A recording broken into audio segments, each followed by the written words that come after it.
Hello बच्चों, कैसे हो। Welcome to my channel chemistry hub. आज हम लोग सीबीएसई के सिलेबस की चैप्टर नंबर 1 की वीडियो बनाएंगे और चैप्टर होगा केमिकल रिएक्शंस एंड इक्वेशंस। अब बेटा केमिकल रिएक्शंस क्या होती हैं? Whenever there is a change which is permanent, which can not be reversed, new substance is produced in that change and some heat energy involvement हो अगर या either the heat is liberated out or heat is absorbed, तो ऐसी change को हम क्या बोलते हैं? Chemical change. तो जब कभी भी कोई केमिकल चेंज हो तो पक्का वहां पे केमिकल रिएक्शन हो गया। तो केमिकल रिएक्शन कब होगी? Whenever there is chemical change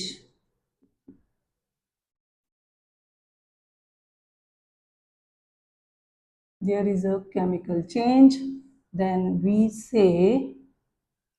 can say that chemical reaction has taken place। पक्का वहां पे केमिकल रिएक्शन हो गया। अब केमिकल रिएक्शन में मैंने क्या क्या तुम्हें बताया कि ये परमानेंट चेंज होनी चाहिए, कुछ भी जो नया बन गया हम उसको रिवर्स ना कर सकें। ये इरिवर्सिबल होनी चाहिए, मतलब हम वापस नहीं जा सकते। इसमें हीट का एक्सचेंज होना जरूरी है और एक नई चीज बननी चाहिए। ठीक है, तो एग्जाम्पल जैसे कर्ड फ्रॉम मिल्क। अब एक बार अगर तुमने दूध से दही बना लिया, दोबारा से दही से दूध नहीं बना सकते बेटा। Second example, burning of anything. कोई जरूरी नहीं है कि मैं यहाँ पे पेपर बोल दूं तो सिर्फ burning of paper he chemical change है और burning of would chemical change नहीं है। किसी भी चीज को जला दो तो जो उसकी राख बनेगी ना, ऐश बचेगा जो वापस, उससे तुम वापस उस चीज को नहीं बना सकते। तो ये भी एक केमिकल चेंज हुआ। Growth of a child, growth of a child, बच्चा बड़ा हो गया, अब उस बच्चे को दोबारा से हम छोटा बच्चा तो नहीं ना बना सकते दबा के। Digestion of food, digestion of food, ये भी केमिकल चेंज है। खाना हमारे पेट में जो डाइजेस्ट हो गया हम फिर वापस वैसा नहीं बना सकते। And respiration is also, respiration, then rusting of iron, ऐसे बहुत सारी रिएक्शन है बेटा। रस्टिंग ऑफ आयरन, आसपास हमारे दो तरह की चेंजेस होती हैं, एक फिजिकल चेंज होती हैं, एक केमिकल चेंजेस होती हैं। केमिकल चेंज के ऊपर ये सारा चैप्टर है हमारा कि जो चेंज एक बार होगी ना हम उसको रिवर्स ना कर सकें, उनको बोलते हैं केमिकल चेंज। और उसके अंदर जो भी चेंजेस आएंगी वो जब हम एक रिएक्शन वाइज लिखें कि पहले रिएक्टेंट लिख दिया फिर प्रोडक्ट्स लिख दिए, तो वो अब मैं तुम्हें आगे समझाऊंगी। तो इसका मतलब जब यहाँ पे देखो बेटा कर्ड बनाया हमने मिल्क से, कुछ ना कुछ तो देख के हमें महसूस होना चाहिए ना कि केमिकल चेंज होगी। तो हमें कैसे पता लगेगा कि वहां कोई ना कोई केमिकल चेंज है? क्या ऑब्जर्व करें हम? चलो वो पता करते हैं कि how we come to know that chemical change has taken place. हमें कैसे पता लगेगा? पॉइंट्स नोट करने पड़ेंगे हमें कुछ ना कुछ, कि जैसे स्टेट का चेंज हो जाए, कोई चेंज ऑफ स्टेट हो जाए, कि कोई चीज हमारे पास पहले सॉलिड थी वो पाउडर सा बन गया। जैसे पेपर है, सॉलिड था, जब हमने जला दिया एक राख सी बन गई। सेकंड, चेंज ऑफ कलर हो जाए, ये भी तुम पेपर से ही बता सकते हो कि एक पेपर व्हाइट कलर का था, जलाया काले रंग की राख बन गई, वो भी एक केमिकल चेंज ही है। पर हमने यहाँ पे कुछ टिपिकल एग्जांपल्स देनी है। थर्ड, चेंज ऑफ टेम्परेचर, मतलब वहां पे पहले अपना जब हमने रिएक्शन की, जिस बीकर में हम रिएक्शन कर रहे हैं वो बीकर एकदम गर्म हो गया या वो बीकर एकदम ठंडा हो गया, कुछ ना कुछ तो हो सकता है, तो टेम्परेचर का चेंज हो गया। Fourth, evolution of gas, gas release होनी शुरू हो जाए, and fifth formation of precipitate. Precipitate होते हैं एक सेमी सॉलिड चीज कुछ बननी शुरू हो जाए। तो इनमें से अगर कुछ भी हो गया ना तो तुम कहोगे केमिकल चेंज हो गया भाई, केमिकल रिएक्शन हो गई। अब इसके लिए तुम्हारे सिलेबस में बेटा 3 एक्टिविटीज है। पहली एक्टिविटी में उन्होंने क्या किया हुआ है कि एक मैग्नीशियम का रिबन लैब में होता है तुम्हारे पास, शायद तुम्हारे टीचर ने दिखाया हो तुम्हें जला के। ऐसे गोल गोल सा एक रिबन सा होता है बेटा, इस तरह सा गोल, जैसे जलेबी होती है ना उस टाइप का ऐसे गोल गोल रिबन आता है। इसको बोलते हैं मैग्नीशियम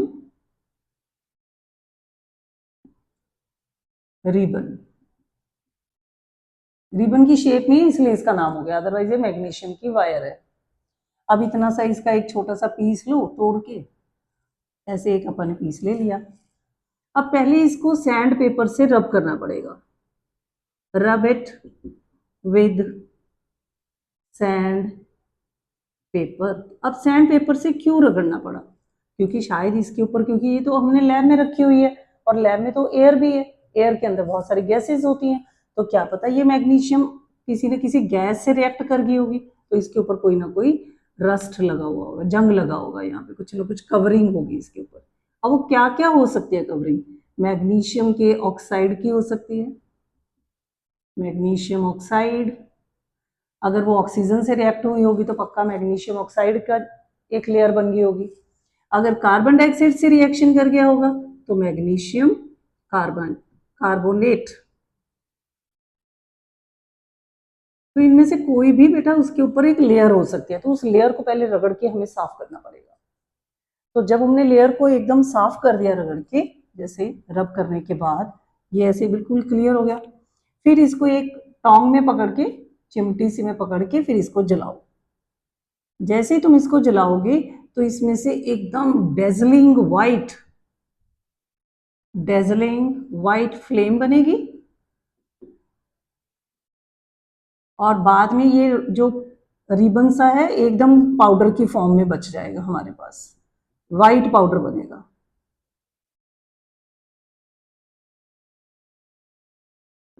तो ये तुम्हारी एक्टिविटी नंबर 1 है कि हमने मैग्नीशियम रिबन लिया, पहले उसको सैंड पेपर से रब किया। अब सैंड पेपर से क्यों रब करना पड़ा, ये तुम्हारा एनसीईआरटी का क्वेश्चन है। क्यों रब किया बेटा, क्योंकि उसके ऊपर कोई ना कोई लेयर हो सकती है, and that layer can be of magnesium oxide और मैग्नीशियम कार्बोनेट।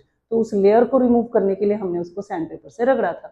फिर उसको जब हमने जलाया तो वो डेजलिंग वाइट फ्लेम से जला और एक वाइट कलर की राख बची।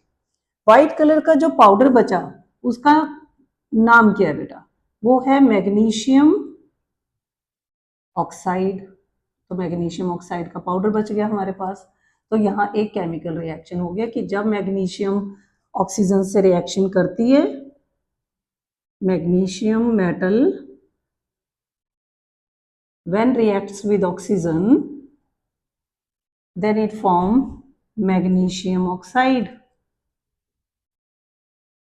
देखो स्टेट चेंज हो रही है यहाँ पे, ये तो सॉलिड थी रिबन, सॉलिड फॉर्म था इसका, ये गैस फॉर्म में थी हमारे पास, और बाद में ये एक पाउडर सा बन के रह गया, ये पाउडर फॉर्म में आ गया। स्टेट चेंज हो रही है थोड़ी बहुत, ठीक है ना, है पाउडर भी सॉलिड है नो डाउट, पर फिर भी थोड़ा कुछ तो डिफरेंस आया ना बेटा। तो ये तुम्हारी हुई एक्टिविटी 1 कि हमें कोई ना कोई स्टेट में आ गया, और बहुत सारी एग्जांपल्स कराती है तुम लोग। इसको उतार लो सभी पॉज करके, ठीक है। चलो मैं नेक्स्ट एक्टिविटी करते हैं। नेक्स्ट जो तुम्हारी एक्टिविटी है उसमें कलर चेंज पे उन्होंने बताया हो कि कलर कैसे चेंज हुआ बेटा।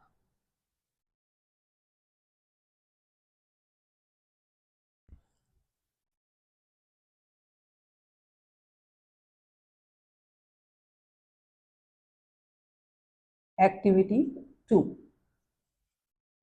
अब इन्होंने यहाँ पे लिया हुआ है कि एक हम फ्लास्क ले लें, या एक चलो टेस्ट ट्यूब ही लेते हैं। टेस्ट ट्यूब लिया, इसके अंदर पहले डाल दिया लेड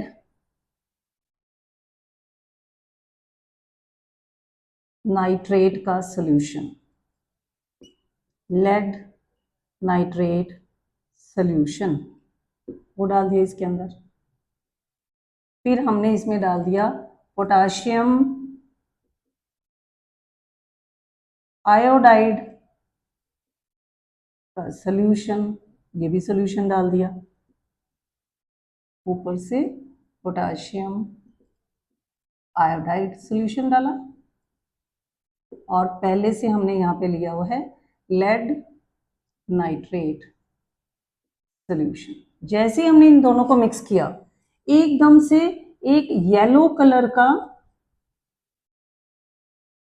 सेमी सॉलिड चीज बनी वहां पे। येलो कलर तो तुम्हें याद रखना, देखो कलर चेंज हो गया। जो लेड नाइट्रेट का सॉल्यूशन था वो कलरलेस था, पोटाशियम आयोडाइड का सॉल्यूशन भी कलरलेस था, तो इनमें तो कोई कलर ही नहीं था। जैसे ही हमने इन दोनों को मिक्स किया, फ्रैक्शन ऑफ सेकेंड में एक येलो कलर प्रोड्यूस हो गया, क्योंकि उसके अंदर एक सेमी सॉलिड चीज बनी थी। सेमी सॉलिड चीज को हम बोलते हैं प्रेसिपिटेट। इसको कैसे रिप्रेजेंट करते हैं? डाउनवर्ड एरो से। अब वो प्रेसिपिटेट किसके बने होंगे? फर्स्ट पार्ट इसका, लास्ट पार्ट इसका लेना होता है। तो ये बना लेड आयोडाइड का, प्लस एक पोटाशियम इधर से और नाइट्रेट यहाँ, ये एक पानी के अंदर पोटाशियम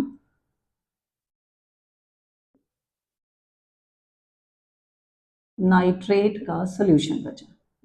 अभी मैं ये सिर्फ लैंग्वेज में लिख के बता रही हूँ तुम लोग को, वर्डिंग में लिख के बता रही हूँ इक्वेशन, जबकि हम वर्डिंग में तो इक्वेशन यूज ही नहीं करते, हम तो उनके फॉर्मूला लिखते हैं यहाँ सारे।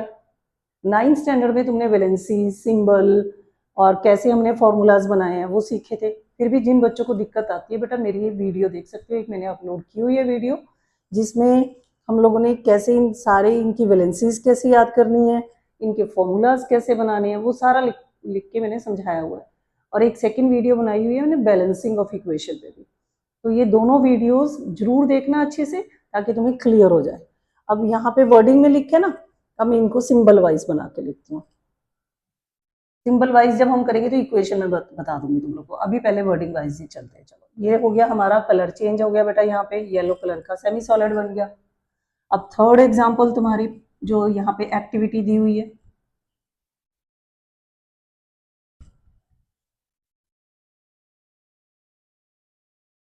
उसमें गैस की फॉर्मेशन भी हो रही है और टेम्परेचर भी चेंज हो रहा है, एकदम गर्म हो जाएगा अपना फ्लास्क। एक flask low,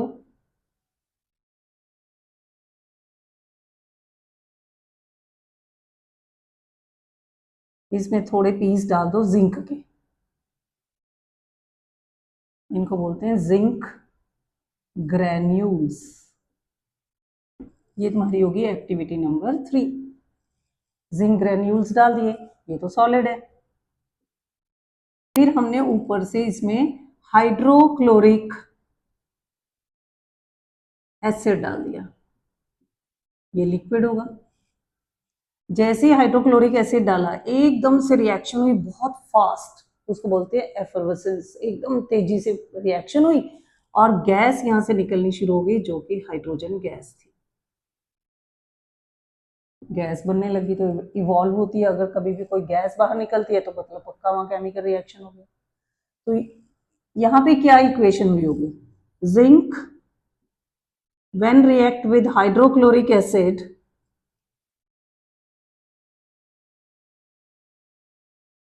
then it form zinc chloride, ये सॉल्ट बन गया वहां पे, साथ में हाइड्रोजन गैस भी बनी,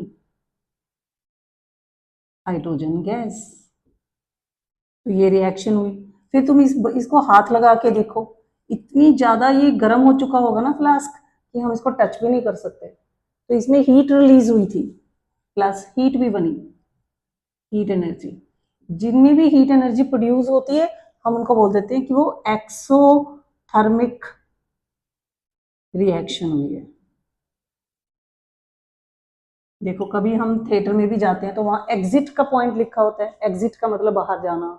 तो जब कोई चीज बाहर गई तो हम एग्जिट बोल देते हैं, है ना। तो यहाँ पे इसलिए यहाँ से नाम निकला एक्सो। थर्मिक का मतलब हीट, जब हीट बाहर निकलती है उन रिएक्शंस को बोला जाता है एक्सोथर्मिक रिएक्शन। तो जिंक जब हाइड्रोक्लोरिक एसिड से रिएक्शन करेगा तो इसमें दो चेंजेस आ रही हैं, चेंज ऑफ टेम्परेचर भी हो रहा है और गैस की फॉर्मेशन भी हो रही है। इससे पहले वाले में हमने प्रेसिपिटेट की फॉर्मेशन की थी, कलर भी चेंज हुआ था।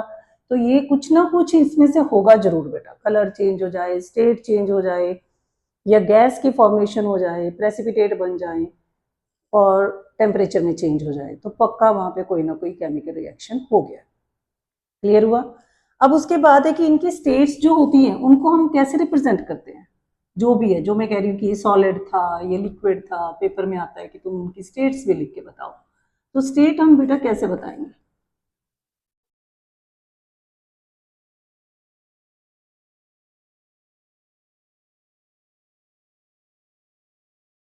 स्टेट्स ऑफ सब्सटेंस, जो भी सब्सटेंस है उसकी स्टेट्स हमने कैसे रिप्रेजेंट करनी है? सब्सटेंसेस, कोई भी सॉलिड चीज है ना, तो उसके लिए उसके नीचे स्मॉल एस लिख देते हैं। अगर कोई लिक्विड है तो हम छोटा सा एल लिख देते हैं। गैस स्मॉल जी, प्रेसिपिटेट, अगर कहीं प्रेसिपिटेट बना तो पीपीटीवी करके लिख सकते हो, और डाउनवर्ड एरो। ठीक है? एक्सोथर्मिक अगर रिएक्शन हुई, यहाँ तो चलो ये नहीं, ये बाद में करेंगे, स्टेट तो यहीं तक आई। सॉलिड है, लिक्विड है, गैस है, या हमने कभी कभी सोल्यूशन बनाया है, सोल्यूशन मेड इन वाटर, किसी चीज को पानी में घोल दिया हमने, तो उसको लिखा जाता है एक्वस एक्यू। जब भी तुम्हें आए कि any solution react with this solution आए ना, और कहें कि इसकी स्टेट बताओ क्या है, तो तुमने लिखना है एक्यू, एक्वस। तो ये स्टेट भी हमने बता दी कि कैसे लिखनी है। उसके बाद अब आता है कि जो ये केमिकल रिएक्शंस मैंने अभी तुम्हें बताई हैं, जब हम इनको फॉर्मूलाज सिंबल्स की टर्म में लिखना शुरू कर देते हैं तो उसको बोलते हैं chemical equation. So in chemical equation,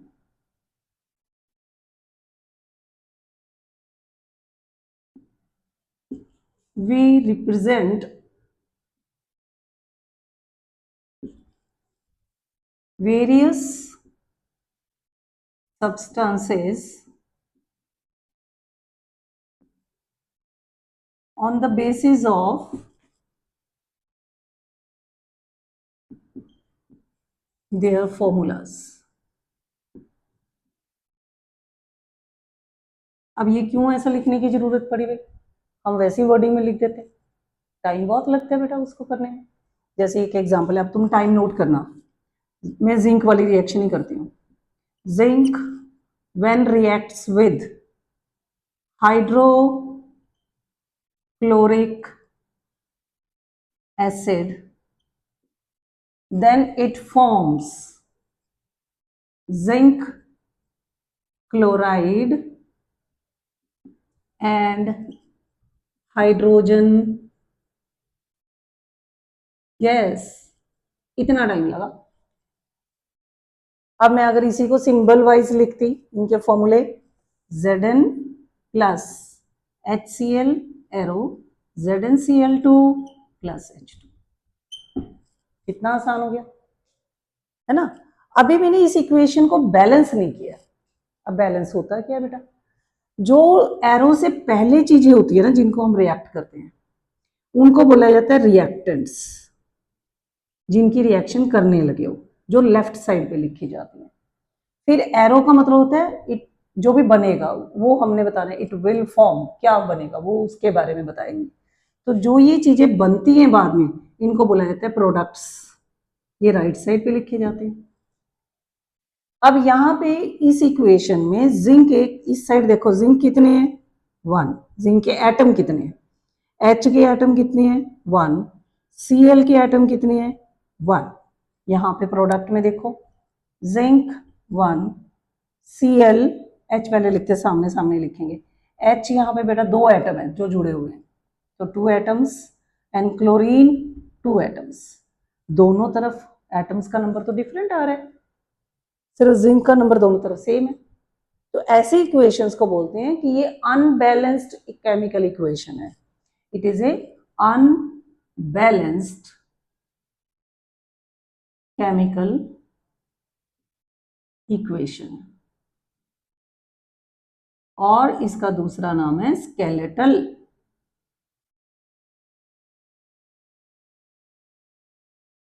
skeletal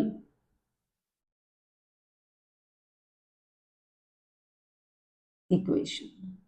कि अभी तो सिर्फ हमने फॉर्मूले के बेस पर इक्वेशन लिखी है, हमने अभी बैलेंस नहीं किया। यहाँ पे इस इक्वेशन को अगर मैं बैलेंस करती तो देखो क्या होता।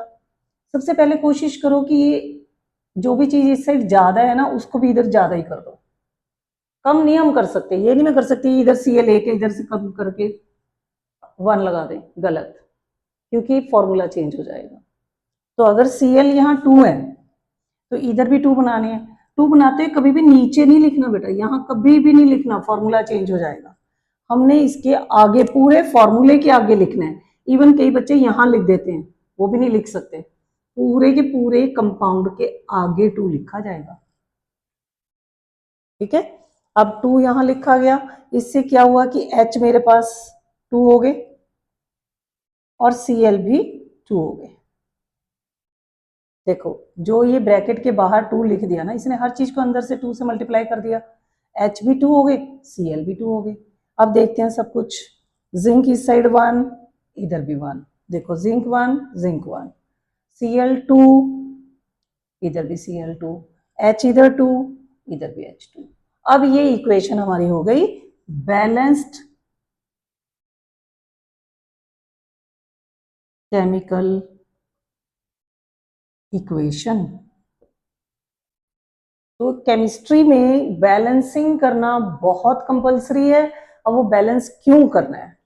क्योंकि अगर हम इनको बैलेंस नहीं करेंगे तो हम बहुत इंपॉर्टेंट लॉ को ही ओबे नहीं कर रहे हैं।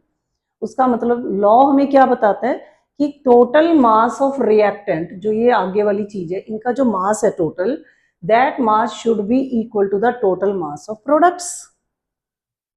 चलो ये एक एग्जांपल लेके समझाती हूँ।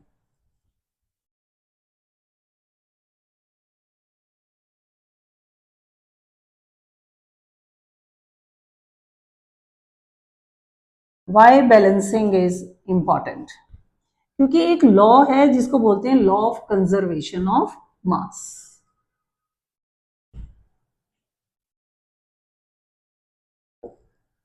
Law of conservation of mass. ये लॉ क्या कहते हैं कि मास ना तो बेटा किसी एटम का मास हम कभी खत्म कर सकते हैं, ना हम कभी भी कोई एटम का मास क्रिएट कर सकते हैं। कभी कुछ नहीं हो सकता। तो जब हम किसी का मास कम ज्यादा ही नहीं कर सकते तो total mass of reactant should be equal to total mass of products, because atom can neither be created nor be destroyed. ये भी तुम डेफिनेशन दे सकते हो। नहीं तो ये होता है इसकी definition, the total mass of reactants is equal to total mass of products। एक एग्जांपल लेते हैं, देखो H2 रिएक्ट किया with O2, it will form H2O। देखो अभी ये क्या इक्वेशन है, इसमें H 2 है, यहाँ H 2 है, ठीक है। यहाँ ऑक्सीजन के एटम 2 हैं, इधर ऑक्सीजन के एटम 1 है, तो गलत हो गया ना। ये अनबैलेंस्ड केमिकल इक्वेशन है, अनबैलेंस्ड केमिकल इक्वेशन। इसमें हम मास देखते हैं दोनों तरफ कितना कितना आ रहा है। हाइड्रोजन का मास होता है 1 ग्राम, 1 को 2 से मल्टीप्लाई कर दो तो ये 2 ग्राम इधर आ गया अपने पास, प्लस ऑक्सीजन का होता है 16 एक एटम का, उसको 2 से मल्टीप्लाई कर दो 32 ग्राम। टोटल इनको मिला लो 32 प्लस 2 34 ग्राम। यहाँ पे रिएक्टेंट का मास है, मास ऑफ रिएक्टेंट्स मेरे पास आया 34 ग्राम।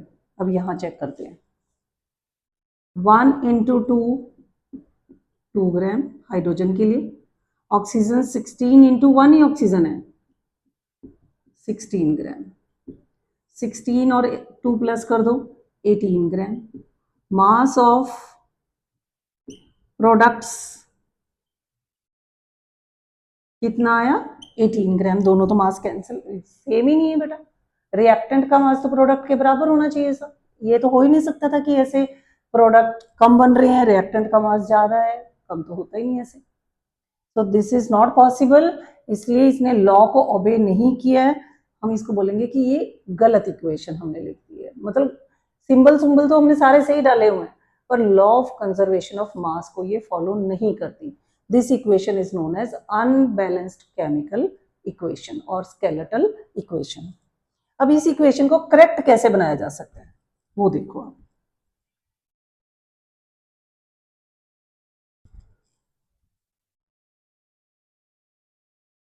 करेक्ट अब हम कैसे बनाएंगे, इनको बैलेंस करते हैं बेटा।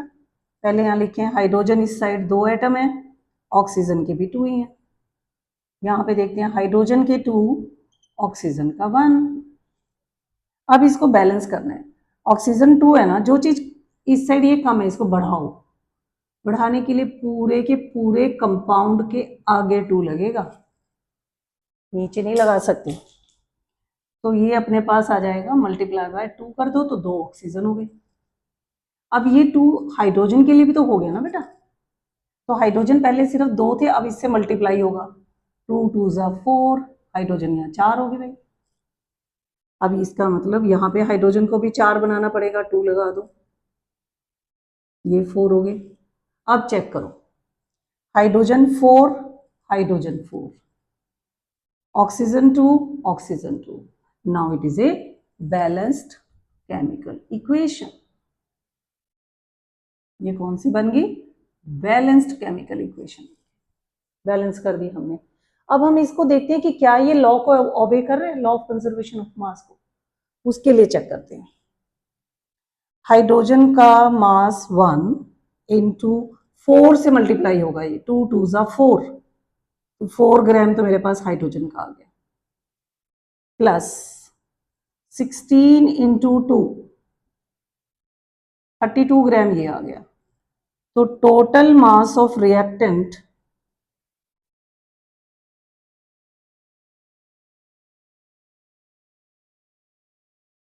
कितना आया, 4 प्लस 32, 36 ग्राम। ठीक है, ये टोटल मास ऑफ रिएक्टेंट आ गया।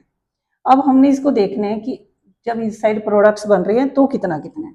यहाँ पे भी आ जाओ, हाइड्रोजन के लिए 1 वेट होता है, तो ये 4 टाइम है, 1 इंटू 4 प्लस 16 इंटू 2, 4 प्लस 32, ये भी 34 ग्राम आ गया। तो इस साइड लिखेंगे 30, हाँ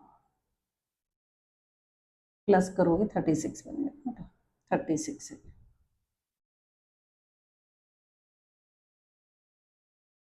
ये भी 36, ये भी 36 ग्राम।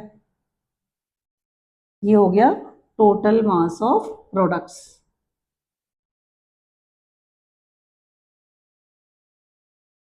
जब टोटल मास ऑफ रिएक्टेंट भी उतना ही है और टोटल मास ऑफ प्रोडक्ट्स भी उतना ही है, तो हम उसको बोलते हैं वो balanced chemical equation, because it obey law of conservation of mass. तो इसलिए तुम्हारे एक क्वेश्चन जरूर आएगा एग्जाम में कि कोई इक्वेशन लिखो, उसको बैलेंस करो, और मैं तुम लोग को 4-5 क्वेश्चन करवाती हूँ कि कैसे इनको लिखना है बेटा। इतने टॉपिक के बाद तुम्हारी एक एक्सरसाइज दी हुई है। उस एक्सरसाइज में फर्स्ट क्वेश्चन है कि मैग्नीशियम रिबन को जलाने से पहले क्यों ही उसको रब करना पड़ता है। वो मैंने ऑलरेडी तुम्हें आंसर बता दिया, because there can be a layer of oxide और carbonate, we have to remove that layer, क्योंकि उसको वो लेयर अगर होगी तो जलने नहीं देगी उसको, तो उस लेयर को हटाना पड़ेगा, इसलिए हम रबिंग करते हैं so that we can easily burn the magnesium. दूसरा उसमें क्वेश्चन क्या है, मैं क्वेश्चन ले लेती हूँ।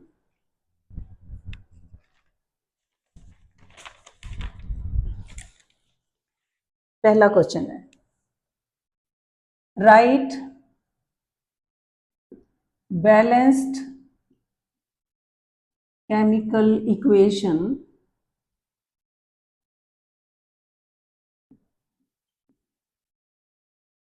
when hydrogen reacts with chlorine to form hydrogen chloride। ठीक है, ये दे दिया। अब बेटा जब हाइड्रोजन होता है ना, तो हमने हाइड्रोजन को सिंपल H नहीं लिख देना, ऐसे H नहीं लिख देना, क्योंकि भगवान ने हाइड्रोजन को दुनिया में कैसे भेजा है, H2 की फॉर्म में भेजा है। H अगर हमें बनाने तो हमें स्पेशल उसको कोई बहुत ज़्यादा हीटिंग वूटिंग करके करना पड़ेगा, ऐसे नहीं हो सकता कि कहीं पे H हमें वैसे ही खुला मिल रहा है। तो हाइड्रोजन को उसकी एटॉमिसिटी के अकॉर्डिंग लिखना पड़ेगा। 9th में तुमने पढ़ा है एटॉमिसिटी का मतलब जब उसका एक मॉलिक्यूल होता है उसमें कितने एटम्स होते हैं। हाइड्रोजन का जब भी एक मॉलिक्यूल होगा, मॉलिक्यूल स्टेबल होते हैं, एटम स्टेबल नहीं होते। एटम तो फटाफट किसी से कंबाइन करते हैं ताकि वो स्टेबल हो जाए, मॉलिक्यूल काफ़ी स्टेबल होते हैं। तो हाइड्रोजन के अंदर 2 एटम कंबाइन होंगे तो एक हाइड्रोजन का मॉलिक्यूल बनेगा। तो हाइड्रोजन जब भी लिखना है तो तुम लोगों ने H2 लिखना है बेटा। ऑक्सीजन जब भी लिखना है O2 लिखोगे। क्लोरीन जब लिखना है Cl2। नाइट्रोजन लिखना है N2। ब्रोमीन लिखना है Br। और कोई भी मेटल अगर लिखनी है ओनली सिंबल, जो उसका सिंबल है। जैसे मैग्नीशियम है तो Mg लिख दो बस, जिंक है तो Zn, कॉपर है Cu। ठीक है ना, सिंबल तो याद कर लिए होंगे अब तक तुम लोगों ने। तो यहाँ पे आ जाओ आप, हाइड्रोजन को मैं H2 लिखूंगी प्लस Cl2 एरो HCl। पहले तो हमने ये इक्वेशन लिख ली, उसके बाद चेकिंग करनी है कि ये बैलेंस है कि नहीं है। H बच्चे इधर है 2 एटम, Cl के भी 2 एटम, प्रोडक्ट वाली साइड पे H1 है, Cl1 है, इनको 2 बनाना पड़ेगा। तो पूरे के पूरे फॉर्मूले के आगे हमें 2 लगाना पड़ेगा। इसको 2 से मल्टीप्लाई कर दो, ये बन गए 2, इसको भी 2 से मल्टीप्लाई कर दो, ये भी बन गए 2। तो ये अब हमारी हो गई इक्वेशन बैलेंस।